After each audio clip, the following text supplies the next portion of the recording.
Você percebe que nada na sua vida está dando certo? Quantas vezes você já se encontrou nesse estado? Tudo parece dar errado, em que por mais que você tente, as coisas simplesmente não fluem. Às vezes parece que quanto mais você luta, mais difícil se torna a caminhada. Então surge a dúvida: onde está Deus em meio a tudo isso? Será que Ele se esqueceu de mim? Se você já se fez essas perguntas, saiba que você não está sozinho. A Bíblia nos oferece uma resposta para esse momento de desespero.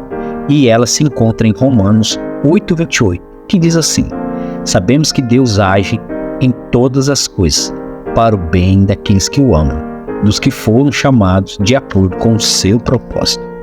E antes de mergulharmos profundamente nessa reflexão, é essencial entender o contexto deste versículo.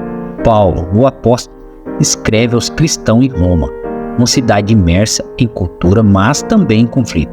Ele sabia que aqueles que o seguiam e seguiam a Cristo enfrentariam provações e tribulações em meio a tantas adversidades.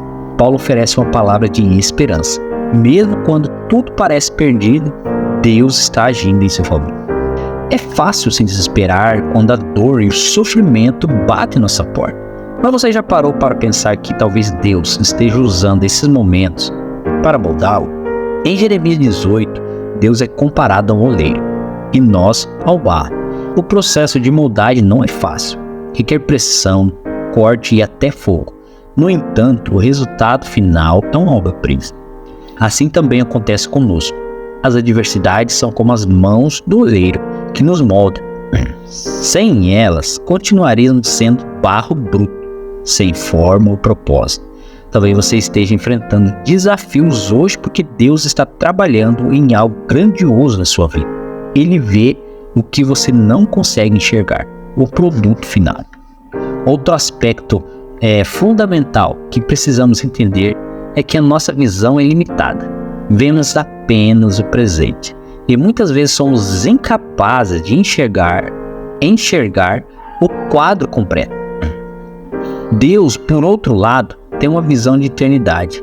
Ele sabe o que é melhor para você, mesmo que no momento isso signifique passar por dificuldade.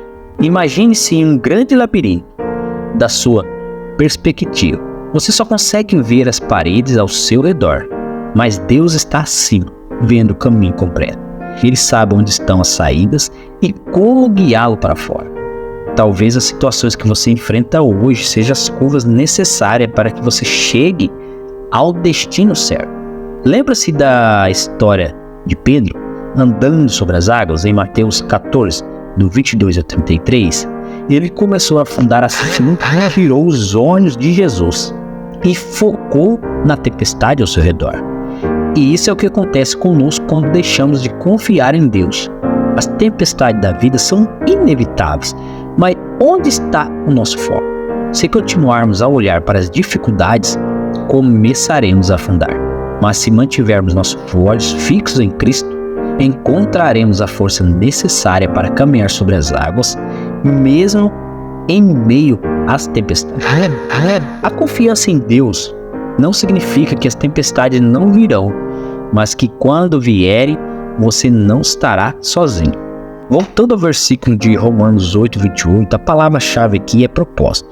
Tudo o que acontece em nossa vida, desde as alegrias até as dores mais profundas, tem um propósito no plano divino. Deus não desperdiça nenhuma experiência, por mais dolorosa que seja.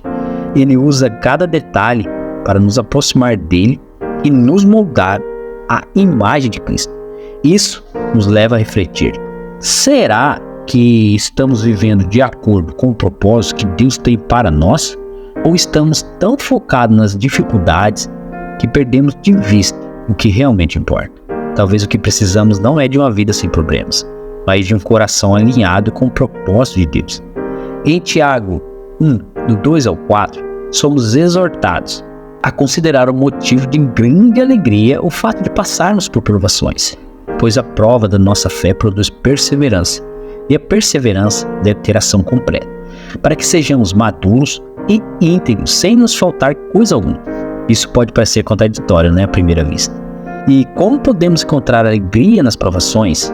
A chave aqui é perseverança. As dificuldades que enfrentamos são oportunidade para fortalecer nossa fé, para crescer em maturidade espiritual. É nesse processo que nos tornamos mais semelhantes a Cristo. Mesmo quando tudo parece estar dando errado, podemos encontrar esperança nas promessas de Deus.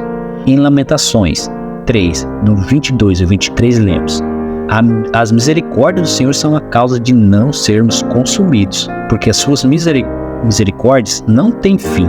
Renova-se a cada manhã. Grande é a tua fidelidade. Essas palavras foram escritas em um contexto de dor e luto, mas ainda assim, o profeta Jeremias encontrou esperança na fidelidade de Deus. Isso nos ensina que mesmo nas situações mais desesperadoras, podemos confiar que Deus é fiel. Sua misericórdia se renova a cada manhã e Ele nunca nos deixará desamparados. Talvez o maior desafio que enfrentamos em tempos de adversidade seja a tentação de desistir. O desânimo, o cansaço e as frustrações podem nos levar a querer abandonar tudo, mas é precisamente nesse momento que precisamos lembrar das promessas de Deus. Em Gálatas 6, 9, somos encorajados a não nos cansar de fazer o bem, porque no tempo certo colheremos. Se não desistirmos, a colheita virá, mas existe perseverança. Quando parece que nada está dando certo, é a nossa fé que está sendo testada, e a recompensa vem para aqueles que permanecem firmes. O outro aspecto importante a considerar é o papel da comunidade de fé. Em Hebreus 10, do 24 ao 25, somos exortados a nos estimularmos ao amor e às boas obras, não deixando de nos reunir como é costume de alguns, mas encorajando-os um ao outro,